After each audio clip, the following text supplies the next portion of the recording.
প্রধান শিক্ষক থেকে মন্ত্রী অরূপ কুমার দাসের রাজনৈতিক উত্থানের অনন্য যাত্রা। দক্ষিণ কাঁথির বিধায়ক অরূপ কুমার দাস রাজ্যের মন্ত্রিসভায় স্থান পাওয়ায় কাঁথি মহকুমা জুড়ে আনন্দের আবহ তৈরি হয়েছে।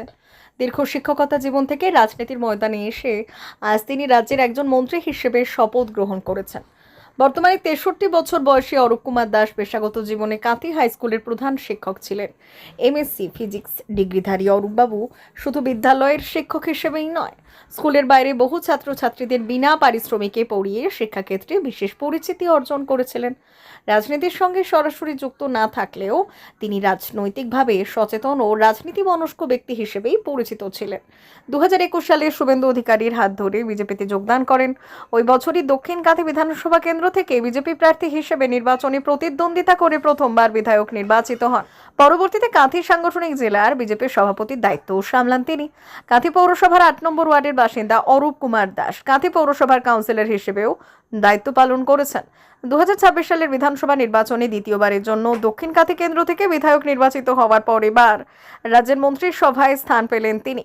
প্রধান শিক্ষক থেকে মন্ত্রী অরূপ কুমার দাসের এই যাত্রা বর্তমানে পূর্ব মেদিনীপুরের রাজনৈতিক মহলে অন্যতম আলোচনার বিষয় হয়ে উঠেছে।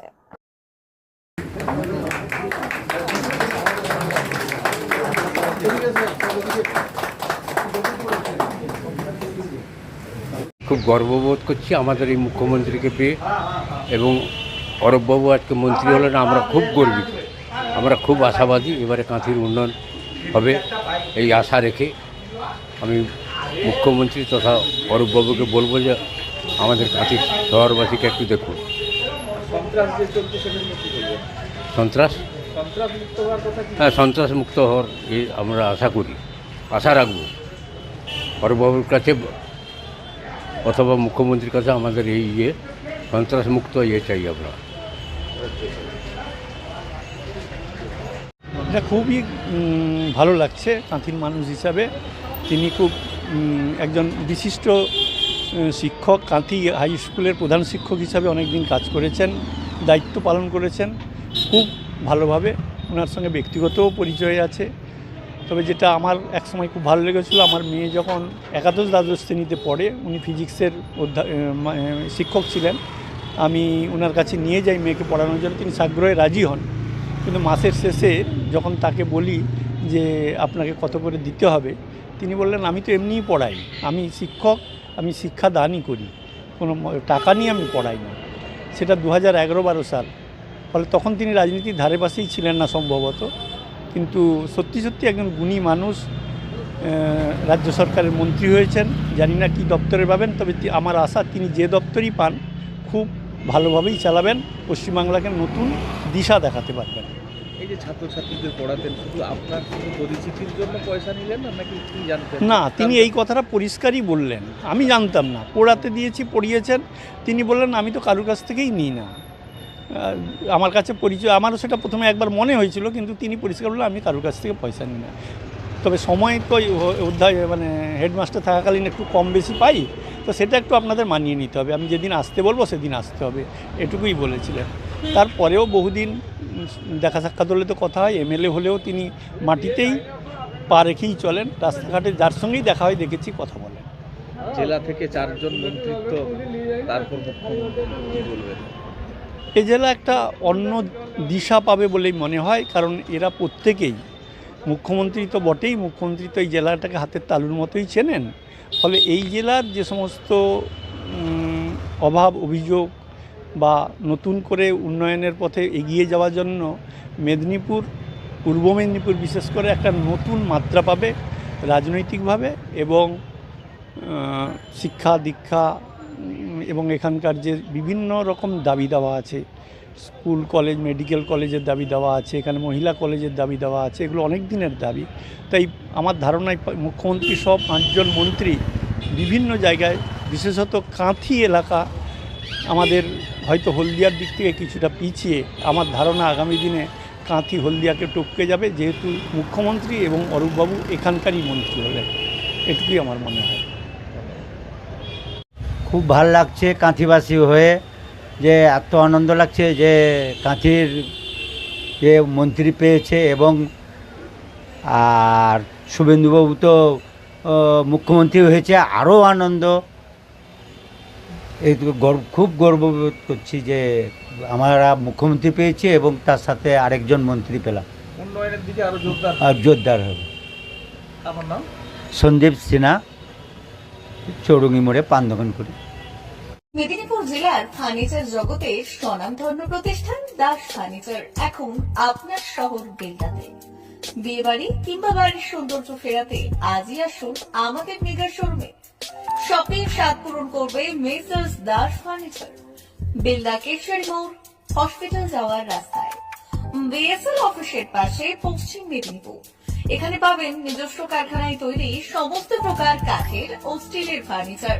এখানে পাবেন modular box cut, modular bedroom set, দোলনা, garden furniture, wall unit, modular dining set, office furniture, digital print আলমারি, modular sofa, sofa cum bed, modular centre table, fibre furniture, wooden furniture সহ যাবতীয় ফার্নিচার আসবাবপত্র পাওয়ার একেবারে বিশ্বস্ত প্রতিষ্ঠান Das furniture.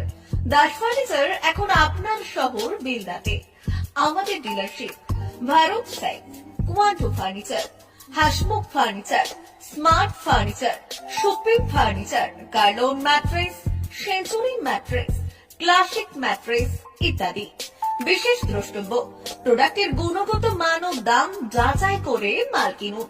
Messrs Das furniture, Belda Keshiary মোড়, রেলগেটের কাছে। বাড়ির সৌন্দর্য ফেরাতে আজই চলে আসুন দাস ফার্নিচারে। নিয়ে যান সুলভ মূল্যে যাবতীয় সামগ্রী। যোগাযোগ করুন 032-292-99933 অথবা 99-333-33062 অথবা 7001139426। আমাদের ঠিকানা বেলদা কেশিয়ারি মোড়, হসপিটাল যাওয়ার রাস্তায়, বিএসএল অফিসের পাশে, পশ্চিম মেদিনীপুর। মা ওয়েলফেয়ার ফাউন্ডেশন নেশা মুক্তি ও পুনর্বাসন কেন্দ্র। বিজ্ঞানসম্মত আধুনিক পদ্ধতি ও অভিজ্ঞ চিকিৎসকদের দ্বারা চিকিৎসা ও কাউন্সেলিং করানো হয়। নেশার প্রবণতা থেকে বের হওয়ার জন্য চাই সৎ ইচ্ছা। এই নেশাসক্ত ব্যক্তিদের নানান সমস্যার সম্মুখীন হতে হয়। তারা চাইলেও এই পথ থেকে বেরিয়ে আসতে পারেন না, হতাশ ও একাকিত্ব বোধ করেন। তাদের ভুল পথ থেকে স্বাভাবিক জীবনে ফিরিয়ে আনতে আমরা বদ্ধপরিকর। মাদকাসক্ত ব্যক্তি পাগল নয়, খারাপ নয়, তারা শুধুই অসুস্থ। প্রয়োজন শুধু সঠিক চিকিৎসা। আপনার সন্তান কোথায় যায়, কাদের সাথে চলাফেরা করে, নিয়মিত স্কুল কলেজ যায় কিনা, অপ্রয়োজনে বাড়ির বাইরে থাকে কিনা, অস্বাভাবিক জীবন যাপন করে কিনা, আপনি যা অর্থ দেন তা সঠিকভাবে ব্যয় করে কিনা, পারিবারিক অশান্তির শারীরিক অত্যাচার, স্ত্রী পরিজনকে অকারণে সন্দেহ, অবিশ্বাস, কর্মক্ষেত্রে অবনতি, মাত্রাতিরিক্ত আর্থিক চাহিদা বেড়ে গেছে। তার মানে আপনার প্রিয়জন তীব্র নেশাগ্রস্ততায় বা মানসিক সমস্যায় ভুগছেন। নেশামুক্তি ও মানসিক রোগের নিরাময় ও কাউন্সেলিং কেন্দ্র এখন বেলদায়। মদ, গাঁজা, ড্রাগস ও ইত্যাদি বিভিন্ন ধরনের নেশা এবং মানসিক রোগের চিকিৎসা করতে হলে আজই আসুন মা ওয়েলফেয়ার ফাউন্ডেশন। এখানে আমাদের চিকিৎসা পদ্ধতি: 1.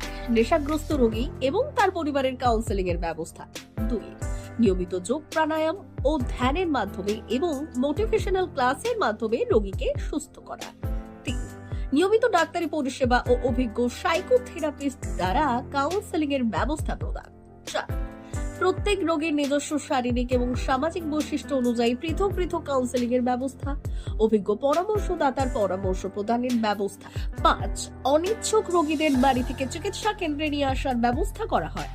বিশ্ব স্বাস্থ্য সংস্থা দ্বারা অনুমোদিত মদ, গাঁজা, ড্রাগস ও মানসিক রোগে চিকিৎসা করতে হলে আজই আসুন মা ওয়েলফেয়ার ফাউন্ডেশন বেলদা থেকে। যোগাযোগ করুন আমাদের সঙ্গে। Mobile number 9144587202। মা ওয়েলফেয়ার ফাউন্ডেশন, বেলদা কেশিয়ারি মোড়, রেলগেটের কাছে, মোহাম্মদপুর।